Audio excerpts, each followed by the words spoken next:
Sekarang, emosi ini dia mempengaruhi feeling, thinking, acting. Feelingnya di mana sih Bu Aisyah? Feeling itu kerja kita punya jantung, kita punya cold. Thinking yang mana Bu Aisyah? Ini yang di depan. Ini anehnya kalau emosi ini tegang, kita nggak bisa ingat kebaikan-kebaikan orang. Seorang istri kesel banget marah sama suami karena ini tegang, yang terakses memori buruk. Nggak bisa ingat kebaikannya suami. Ibu marah sama anak karena ini tegang, ya emosi ini tegang, batang otak ini tegang tadi dan otak emosi tegang, maka yang diingat jelek-jeleknya anak. Susah banget mengakses memori indah, padahal memori indah itu ada di sini. Ya. Itulah makanya emosi ini mempengaruhi feeling, thinking, dan akhirnya acting kita.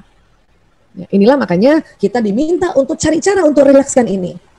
Apa caranya Bu Aisyah? Nggak usah susah-susah. Itu tadi, sebut Allah.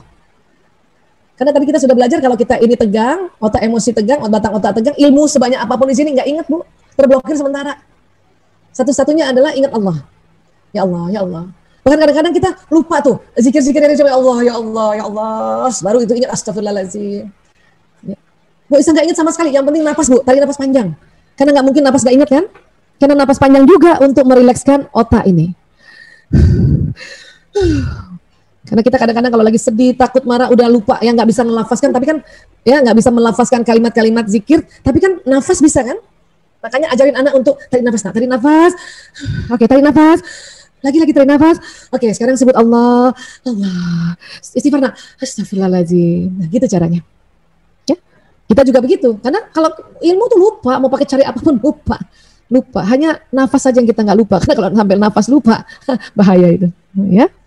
Baik, nah pikiran perasaan inilah yang sering disebut prasangka atau zon. Dan prasangka ini terbagi dua, ada husnuzon, ada su'uzon. Ya, jadi pikiran perasaan itulah yang disebut prasangka dalam konsep Islam, zon ini. Pikiran di otak, prasangka kita punya salah satu kerja dari qalb atau kerja-kerja dari jantung.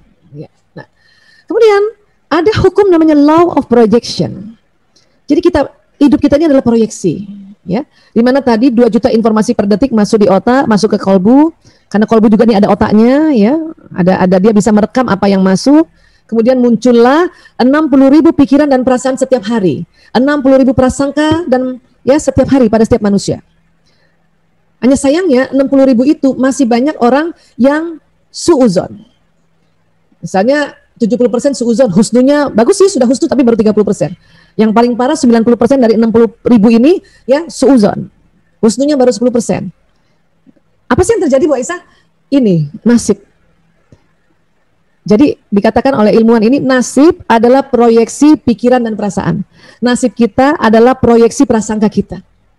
Nasib ini realitas sekunder, realita primernya adalah prasangka ini. Bu Aisyah susah banget kita prasangka baik terus. Memang nggak boleh 100% juga. Tapi paling tidak husnunya lebih banyak komposisinya dibanding yang suuzon. Karena kalau 100% berbaik sangka nanti ada apa-apa orang mau menipu kita nggak tahu. Itulah makanya dalam masih hidup ini karena ada otak emosi supaya kita juga berjaga-jaga. Tapi yang diharapkan presentasi komposisinya ini 60.000-nya itu sebanyak mungkin yang husnuzon. Seperti itu. Ya. Nah, kemudian dampak husnuzon apa sih? Nah, dampak kehidupan pribadi adalah selalu bersyukur, melihat sisi positif, mengenal hakikat kita, ya, dan mengundang keberuntungan. Dan kalau dari kehidupan sosial apa yang terjadi? Saling percaya, saling mendukung, kooperatif, terbuka, performa baik. Pandemi ini semua orang bingung kok. Bukan hanya orang tua saja bingung, Bapak Ibu guru aja bingung, anak-anak juga bingung, pemerintah bingung, WHO bingung, semua bingung. Makanya kita sudah, ayo kita saling percaya, saling mendukung, ayo kooperatif. Ya, kenapa? Karena akan mendapatkan keberuntungan ini. Ya, saya juga suka kesian sama Bapak Ibu guru karena dia sudah bingung ya. Apalagi yang saya mau bikinnya Bu Aisyah ya. Kita nggak biasa ini ngajarnya pakai virtual.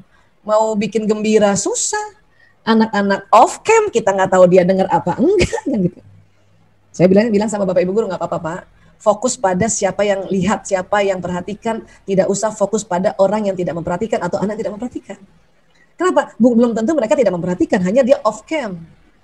Dan itulah keberuntungannya belajar virtual. Sebagaimana seminar virtual, ibu-ibu bisa sambil masak, bisa sambil setrika, sambil dengar suara saya bercerita seperti ini, kan itu enak kan? Iya. Jadi nggak boleh kita ya melihat, ini salah, udahlah saling percaya. Ya, Pak Jokowi aja bingung kasihan. Ya, Masya Allah.